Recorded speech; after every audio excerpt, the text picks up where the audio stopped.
Benjamin Graham reveals how to beat the market every year. Welcome back to Wealth-ology. For today's video, we will be going to talk about Benjamin Graham reveals how to beat the market every year. Let's get started. You will be able to identify this man immediately. He is the originator of value investing, the mentor of Warren Buffett, who is undoubtedly the greatest investor of the 20th century, and the author of The Intelligent Investor, the definitive work on the subject. Warren Buffett and Benjamin Graham first crossed paths in Columbia University in 1951. Buffett employed these principles he learned to discover his first partnership in 1957, achieving an annual average return of 31.6% with no losing years. He was there that he learned the techniques of the value investor, who is familiar with the first investment rule. Rule 1: don't lose money. Rule 2: don't forget. Graham's Investment Company. From 1936 until 1956, Graham's own investment company, where Buffett began his career, had annualized returns of around 20%, although some sources claim 17%. This outperformed the 12.2% overall market average over that time. The amazing thing is that throughout the course of these 2 decades, he continuously outperformed the market, which is one of the reasons he is recognized as one of the best investors of 20th century. Number 1.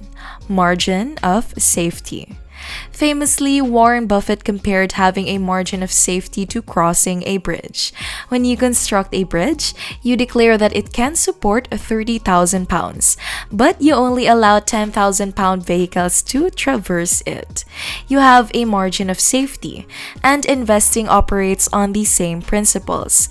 The concept of investing with a margin of safety holds that when you make an investment, you should do it in a way that leaves room for failure.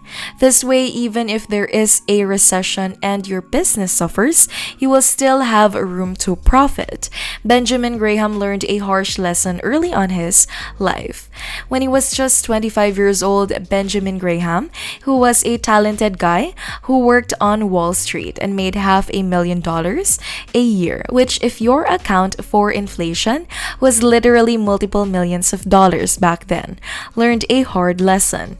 Graham, however, lost almost all of his investments when the great stock market crash of 1929 occurred, when he was 35 years old. This gave him the life lesson to never speculate and always invest with a margin of safety. So what are some secure investment strategies? In essence, it means that you can purchase a stock for a significant discount to its actual value. If you decide that a stock is worth $100, only purchase it if the price is at least 20%, 40%, or 50% below that figure. Graham would therefore approve it sold for $50 because you would receive a 50% margin of safety.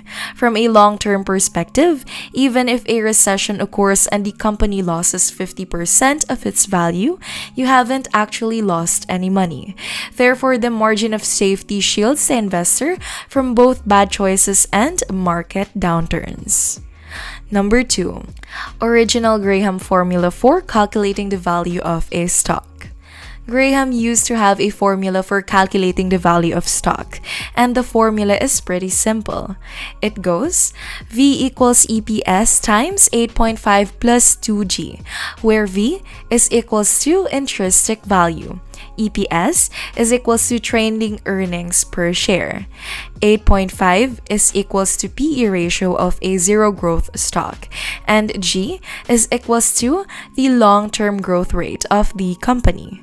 So this is quite a handy formula that Graham used to use just to get a feel for the value of stocks. We go on to the DCF section of Guru Focus for Apple stock. The past growth rate is 14.7% over 10 years. So we can assume in the future it will be less. So we'll do $12. So let's plug those numbers into the formula. V is equals to EPS times 8.5 plus 2G.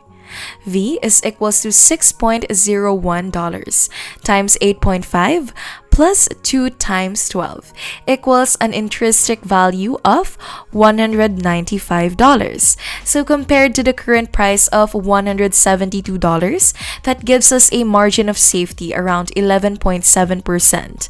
So this is just a nice old school formula to play around with when trying to find stocks with a high margin of safety. Number 3, Mr. Markets is erratic.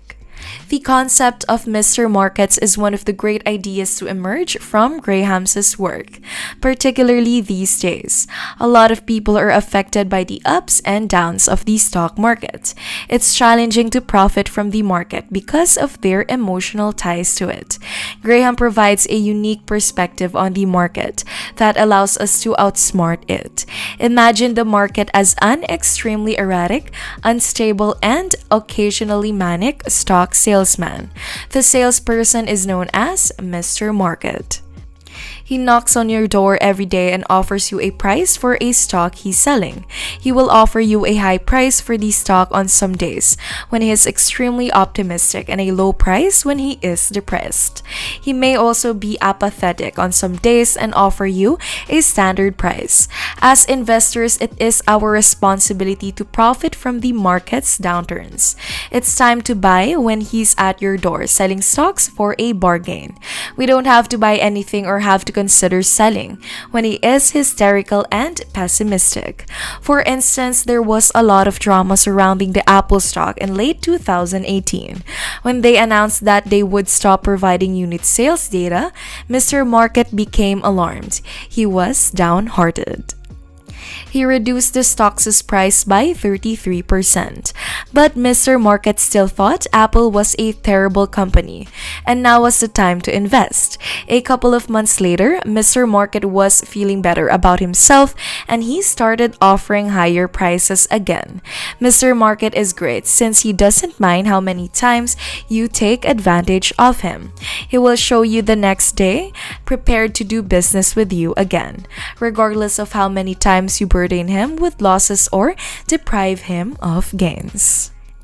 Number 4, quick way to find undervalued stock. We all know the stocks that are frequently in the news: Tesla, Apple, Amazon, and Microsoft, and everyone enjoys talking about them. However, this does leave certain stock that are ignored.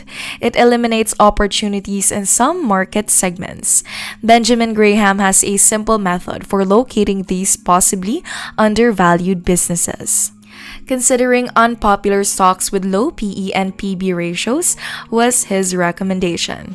They are frequently overpriced, therefore, tampering with the wonders of the internet is rather simple. So you can simply visit FinV's website and select their screener area. Then select low PE followed by low PB in the fundamentals. And it will now display all of these stocks with PEs and PBs below 15. Do your research on these stocks, go through them, and who knows, you might discover some undiscovered treasures, the way Ben Graham did. Number 5, stock price is different to business value. These days, a lot of investors avoid this one. Graham, however, teaches us that we must make a distinction between the stock price and the true value of the company. A stock's price will be extremely erratic. It will depend on the news and on the emotions of the investors. The actual underlying worth of a company is typically rather steady and will typically increase in a reasonably straight line. Profiting from both business stability and pricing volatility is an investor's main objective. Number 6, knowing a business is not enough. Peter Lynch, another famous old-school investor, has a very famous quote. He says, "You can outperform the experts if you use your edge by investing in companies or industries you already understand. Therefore, if you enjoy technology, seek for companies in that industry. Look for fashion stocks if you enjoy fashion." Graham, though, claims that doing this by yourself is a grave error.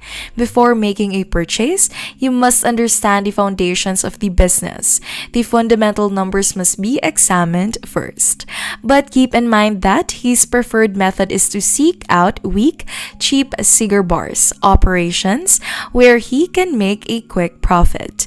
Many of your styles may differ from Graham's and possibly be more long-term focus. Nevertheless, there are a few things we can infer from the figures he used to study. Therefore, the first item on the checklist is an earrings to price yield that is at least twice that of a AAA bond. Thus, the current interest rate on AAA bonds is 2.9%. Consequently, a stock's profits to price yield must be at least 5.8%. Therefore, if a stock's price was 100%, the earnings would need to be at least $5.80. The second item on the checklist is a price-to-earnings ratio that is less than 40% of the stock's highest 5-year average. As a result, it is selling for less money. The dividend yield, which must be at least 2/3 of a AAA bond, comes in third, or 19.5%, which is 2/3 of a current AAA bond yield. Fourth on the list is a stock price that is less than 2/3 of tangible book value per share. And in this market, this can be very difficult to discover. Due to the state of the market, we may need to slightly modify it. Stocks valued below 2/3 of their net current asset value are number 5. 6 is the debt to book value ratio. Current ratio is more than 2 at 7. As a result, the business can easily pay its short-term loans. 8 is the 8th time the total debt is less twice the net current asset value. Earnings growth over the previous 10 years of at least a 7% annual compound growth rates in the 9th factor in keeping debt under control. 10 represents stability in profit growths, with no more than 2 years in the previous 10 experiencing earnings reduction of at least 5%. And that is the criteria that Graham used to evaluate each stock against while looking for a deal. Therefore, his investment strategy was what Warren Buffett dubbed buying stocks instead of cigars. Consider a cigar instead as a cheap firm that is nearing the end of its useful life, but still retains a tiny amount of value that may be extracted, similar to puffing on the last bit of a cigar.